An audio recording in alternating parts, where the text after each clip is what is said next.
வணக்கம். ஓம் நம சிவாய். இன்றைக்கி நம்ம என்ன பார்க்க போகிறோம் தெரியுங்களா? இப்போ ட்ரெண்டிங் இருக்குங்க. நல்லா ஒரு பெரிய ஸ்டேட்டஸில் இருக்கிறவங்க, சரிங்களா, அப்புறம் பிரபலமானவங்க, இவங்களுக்கெல்லாம் ஒரு ட்ரெண்டிங் இப்போ வந்திருக்கு. என்னென்னா, சாமி வருது அவங்களுக்கெல்லாம். இப்போது எப்படி வருது? சாமி வருது. ஏன் வருது? கோயிலுக்கு போகக்கூடாதுன்றது நம்ம ஆப்ஷன் கிடையாது. சாமியை வணங்கக்கூடாது அப்படின்றது நம்மளுடைய கொள்கை கிடையாது.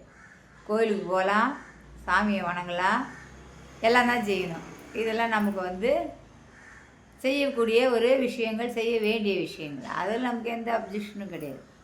ஆனால் சாமி வருது. எப்படிங்க வருது? குறிப்பாக பிரபலங்களுக்கெல்லாம் இப்போ சாமி வருதுங்க. ஆமாம். எங்கே வருது? பிரபலங்கள்லாம் என்ன பண்ணுறாங்க? தொடர்ந்து கோயிலுங்களுக்கு போகிறாங்க. கோயிலுங்களுக்கு போகிற இடத்துல அவங்களுக்கு சாமி வந்துடும். அவங்களுக்கு அப்படி சாமி வரும்போது என்ன ஆகுதுன்னா, சாதாரண நம்மளை மாதிரி மக்கள்லாம் அங்கே போகிறவங்களுக்கெல்லாம் அவங்க காலில் விழுந்து ஆசீர்வாதம் வாங்குகிறாங்க. அதுக்கப்புறம் அவங்க குறியெல்லாம் கூட சொல்கிறாங்க. இந்தளவுக்கு நடக்குது. சரி, ஒரு பிரபலமானவர் பெண்களுக்கு தான் இப்படி இருக்குதா? இல்லை ஆண்கள்லேயும் தான் இருக்குது. ஒரு நல்ல பிரபலமானவர் அவர் வீடியோ எடுத்துகிட்டு இருக்காங்க, ரெக்கார்டிங் இது நடந்துகிட்ருக்குது. அந்த இடத்துல ஒரு சாமி பாட்டு வந்திருக்கு. அந்த பாட்டு கேட்டு அவருக்கு சுவாமி ஆடி அந்த ஸ்டேஜில் கூட ஓடி போய் எல்லோரும் காலெல்லாம் அவர் குறி சொல்ல அளவுக்கு போயிட்டார். இது எப்படி வருது, ஏன் வருதுன்னு தெரியல. ஒரு சமயம் அவங்கள ட்ரெண்டிங் பண்ணுறதுக்காக இந்த மாதிரி பண்ணுறாங்களா? அவங்களுக்கு நல்லா தெரியும். நம்மளை ஃபோட்டோ பிடிக்கிறாங்க, நம்மளை வீடியோ பண்ணுறாங்க. தெரியாமல் இருக்குங்களா?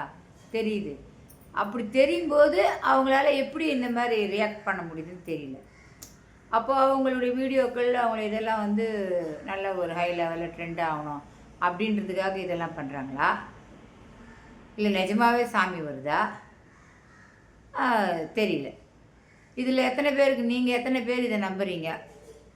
உண்மையிலேயே சாமி வருது, இவங்களுக்கெல்லாம் வருது, இவங்களுக்கெல்லாம் நம்ம ஆசீர்வாதம் வாங்கணும் அப்படின்னு நீங்கள் நினைக்கிறீங்களா?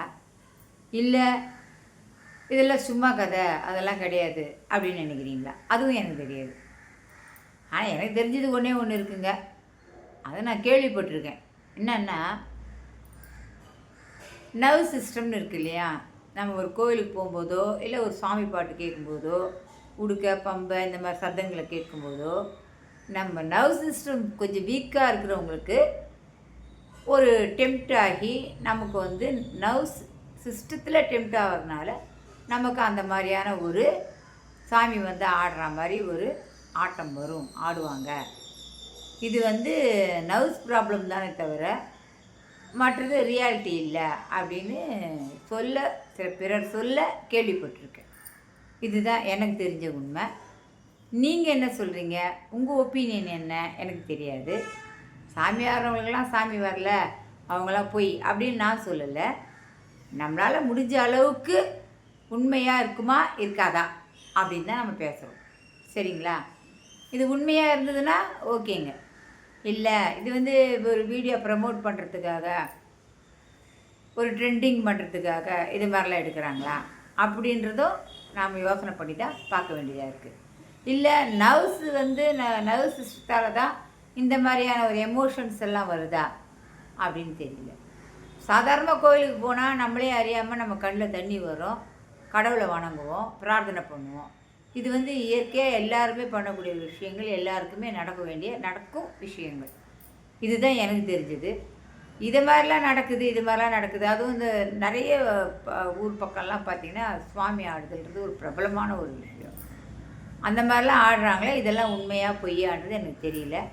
இதில் யூடியூப்பு கூட வச்சுருக்காங்க நிறைய பேர், இந்த மாதிரி சுவாமி ஆடி போடுறதெல்லாம் கூட. அதனால் இதை பற்றின எந்த தகவல் உங்களுக்கெல்லாம் தெரியுமா தெரியாதான்னு எனக்கு தெரியல. ஆனால் இதுதான் சுவாமி ஆடுறாங்க, அவங்களுக்கு இதுதான் நடக்குது அப்படின்றத நான் கேள்விப்பட்டதை உங்களுக்கு சொல்கிறேன். ஒன்லி நர்வ் சிஸ்டம் ப்ராப்ளம் இருக்கிறவங்களுக்கு தான் இந்த மாதிரியான நிகழ்வுகள்லாம் நடக்கும். சாதாரணமாக நம்ம எத்தனையோ பேர் போகிறோம், நமக்கெல்லாம் இந்த மாதிரிலாம் இல்லை. ஓகேங்களா? அதனால் கோயிலுக்கு போங்க, சுவாமியை வணங்குங்க, மனதார பிரார்த்தனை பண்ணுங்கள், 2 சொட்டு கண்ணீர் வடிங்க, அதெல்லாம் ஓகே. அதுக்கு மீறி இதெல்லாம் வருதுன்னா அது பெரிய விஷயம். இந்த மாதிரியான விஷயங்கள்லாம் வருதா, அப்போ நம்ம கொஞ்சம் சிந்திக்கணும். அவ்வளோதான். வணக்கம்.